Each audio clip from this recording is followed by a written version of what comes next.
इसको आधार बनाकर बीजेपी ने सारे कार्यक्रम रद्द किए। सिर्फ रोहनिया में रैली होगी। इससे पहले काशी में गंगा आरती में शामिल नहीं होने पर मोदी ने गंगा मैया से माफी मांगी। ट्वीट कर मोदी ने कहा कि आरती नहीं कर पाने पर गंगा मां मुझे माफ करें। काश लोग समझ पाते कि मां का प्यार राजनीति से ऊपर होता है। दरअसल देरी से मंजूरी मिलने की वजह से मोदी के गंगा आरती का कार्यक्रम रद्द कर दिया गया है।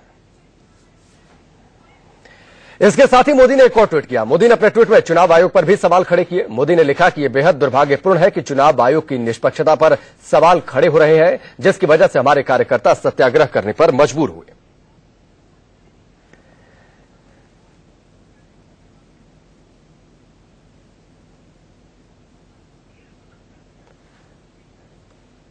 तो ये मोदी के दो ट्वीट जो हमने आपको दिखाए, चुनाव आयोग की निष्पक्षता पर सवाल खड़े होने पर लेकर भी उन्होंने सवाल किए और साथ ही गंगा मैया से माफी भी मांगी। चलिए सीधे वाराणसी का रुख करेंगे। वहां से हमारी कार्यकारी संपादक शीतल राजपूत हमारे साथ जुड़ चुकी हैं। शीतल, सुबह सुबह नरेंद्र मोदी ने ट्वीट किया है, उन्होंने माफी मांगी है गंगा मैया से और कार्यकर्ताओं से शांत रहने की अपील भी की है। फिलहाल आप वहां पर क्या माहौल देख रहे हैं, किस तरीके की गहमागहमी वहां पर?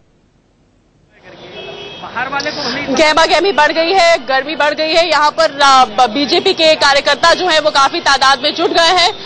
अब 1.5 घंटे का वक्त बाकी रह गया है जब बीजेपी के आला नेता भी यहाँ आएंगे, लंका गेट पर प्रदर्शन करेंगे।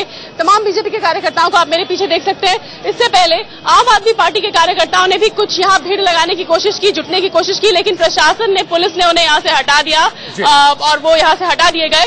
फिलहाल इन कार्यकर्ताओं से हम बात करते हैं। नरेंद्र मोदी ने ट्वीट किया है और उन्होंने कार्यकर्ताओं से संयम बरतने की बात कही है और मां गंगा से माफी मांगी है कि मैं आरती में शामिल नहीं हो सकता हूं। देखिए, कहीं न कहीं से इलेक्शन कमीशन ऑफ इंडिया के रूल्स और रेगुलेशन के तहत यहाँ के जिला प्रशासन के लोग अनदेखी कर रहे हैं। देश के भावी प्रधानमंत्री पद के प्रत्याशी बनारस से उनको अपने पछतावे पे किए हुए पछतावे पे शाम को पुनः विचार किया, तो फिर बाकी सारे प्रोग्राम को छोड़ करके बेनियाबाग की रैली को रोक दिया। आप कह रहे थे कि ये एक आम नागरिक का, जो भारतीय नागरिक के अधिकारों का।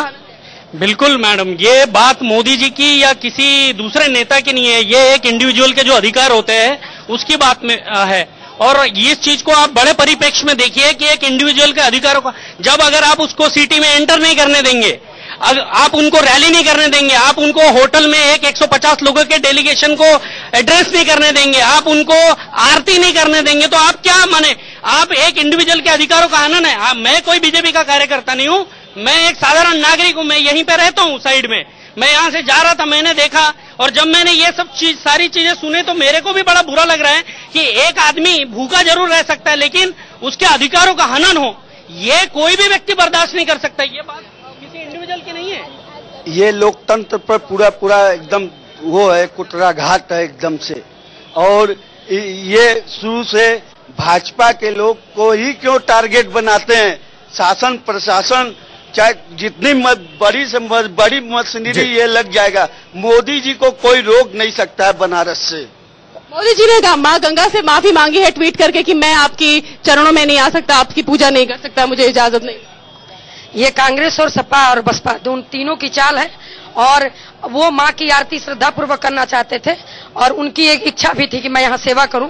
अपने जितनी भी ये काशी वासी यहाँ के जो मतदाता भाई, मेरे भाई बहने सभी हैं, सभी का एक आंतरिक उनके प्रति बहुत ही लगाव और ये है। लेकिन यहाँ की प्रशासन पूर्ण रूप से मिली हुई और कांग्रेस की यह चाल है कि अमेठी में जब देखे कि जब मोदी जी आए और मोदी जी की ओर सभी लोग चाहते हैं कि अच्छी सरकार आवे और एक ऐसा व्यक्ति आवे जो समाज जो गलत गतिविधियों को हटावे, भ्रष्टाचार को हटावे, दुराचारी। तो राकेश, कार्यकर्ता, आम कार्यकर्ता जो है वो इसे एक साजिश मान रहा है। हालांकि मैं आपको इतना बता दूं कि सुरक्षा अमला यहाँ अब नहीं है, जिससे ये स्पष्ट है कि बीजेपी के लोग यहाँ पर आएंगे, शांतिपूर्ण तरीके से धरना प्रदर्शन करेंगे।